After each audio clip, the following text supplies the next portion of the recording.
The Quran describes the various embryological stages in great detail.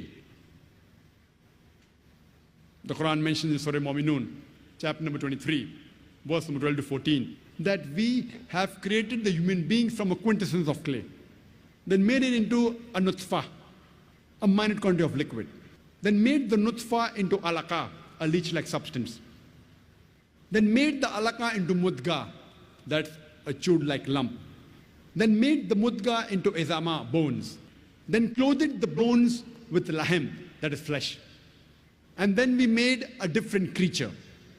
Glory be to Allah, who's the best to create. These three verses of the Quran describe the various embryological stages, the initial stages of development of a human being in the mother's womb in great detail. First it says that it made it from a nutfah, which we discussed, a minute quantity of liquid, then made the nutfah into alaqa. That means a leech-like substance, which we discussed earlier. The meaning of the Arabic word alaqa, it has got three meanings. One is a leech-like substance. It also means something which clings. And the third meaning of alaqa is congealed clot of blood. Besides it looking like a leech, the embryo in the initial stages, it also behaves like a leech, it behaves like a bloodsucker, it derives its nutrition from the mother through the placenta. It behaves like a bloodsucker. So besides looking like a leech, it also behaves like a leech. The second meaning, something which clings, we know that the embryo clings to the uterine wall. Throughout the 9 months that the fetus is in the womb of the mother, it clings to the uterine wall. The third meaning of alaqa is congealed clot of blood. And today's science tells us that in the initial stages, the blood does not circulate.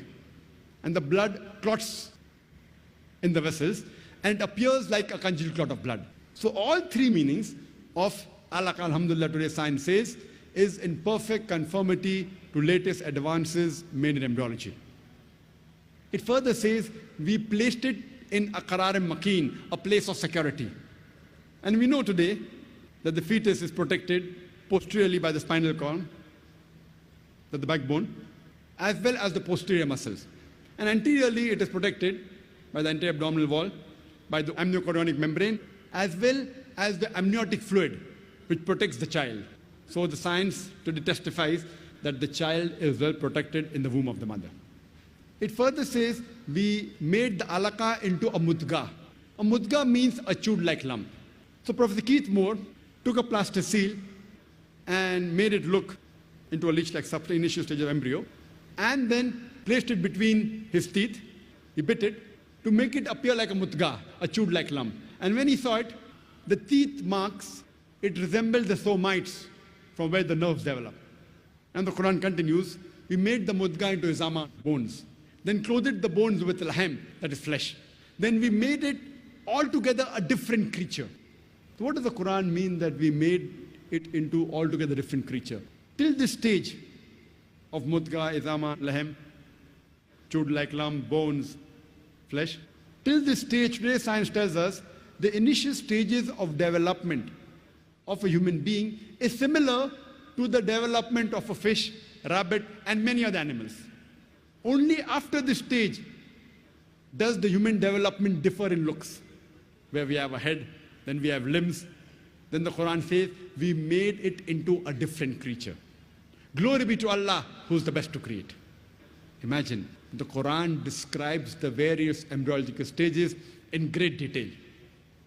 And Professor Keith Moore, he said that this description given in the Quran, based on shapes, alaqa, leech-like substance, mudga, chewed-like lump, izama, bones, lahm, flesh, is far superior to the divisions made in modern embryology, where we say stage 1, stage 2, stage 3, stage 4. It's difficult to identify.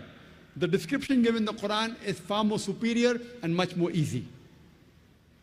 And previously the scientists, they thought it was in the 16th and 17th century when scientists like Swammerdam, they thought that the sperm contained the miniature human being.